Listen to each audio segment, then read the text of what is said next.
గీతతో కోట్ల మందికి దారి చూపించిన అతనికన్నా గురువెవరు?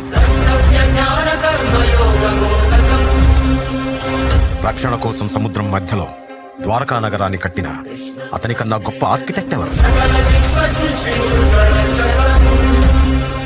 చూపుతోనే మనసులోని మాట చెప్పే అతనికన్నా గొప్ప సైకాలజిస్ట్ ఎవరు? వేణుగానంతోనే గోవుల్ని గోపికల్ని కట్టిపడేసే అతన్ని మించిన మ్యూజిషియన్ ఎవరు? నిత్యారోగ్యంతో ఉండే సూచనలు చెప్పిన అతనికి మించిన డాక్టర్ ఎవరు? ధర్మం కోసం యుద్ధం చేయమని చెప్పిన అతని మించిన వీరుడెవరు? కరువు కష్టం తెలియకుండా చూసుకున్న అతన్ని మించిన రాజెవరు? హోమయాగాలతో వర్షం తెప్పించిన అతనికన్నా ప్రకృతిని అర్థం చేసుకున్న క్లైమటాలజిస్ట్ ఎవరు? అన్కంట్రోలబుల్ ఆర్పిఎం తో తిరిగే సుదర్శన చక్రాన్ని